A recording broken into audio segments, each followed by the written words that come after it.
Someone who scored 120 plus in prelims, मेरे खुद के एक्सपीरियंस से आप एनसीईआरटीज को इग्नोर तो नहीं कर सकते। तो फिर आखिरी 40 डेज में आप एनसीईआरटीज को अपनी प्रिपरेशन में कैसे इंक्लूड कर सकते हैं? उसके लिए करना जरूरी है स्ट्रैटेजाइजेशन। नंबर 1, डिसाइड करिए कि कौन सी एनसीईआरटीज इंपॉर्टेंट है।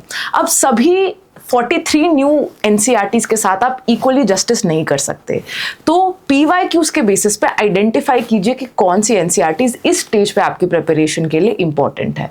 नंबर 2, उसे अपनी प्रिपरेशन के साथ मिलाना।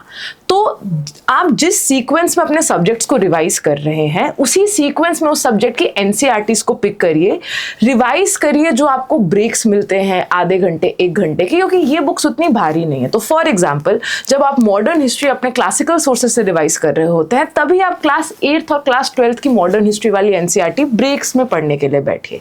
नंबर 3, नोट्स कैसे बनाना है और पढ़ना कैसे है। तो सबसे पहले go through the table of contents of a particular NCERT. फिर जो आप चैप्टर खोलते हैं उनकी हेडिंग्स पढ़िए, साथ के बॉक्सेस और चैप्टर के पीछे दी हुई टाइमलाइंस और इंफॉर्मेशन, यही है आपका ट्रेजर ट्रोव।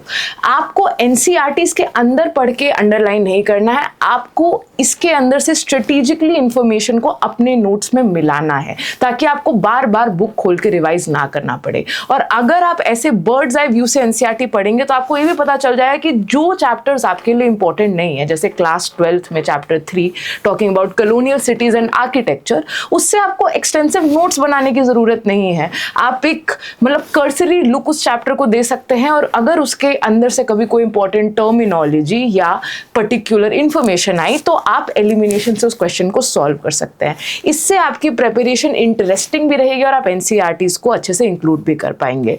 अगर आपको वो लिस्ट ऑफ इंपॉर्टेंट एनसीईआरटीज चाहिए तो कमेंट करिए NCERT and we will DM you the list.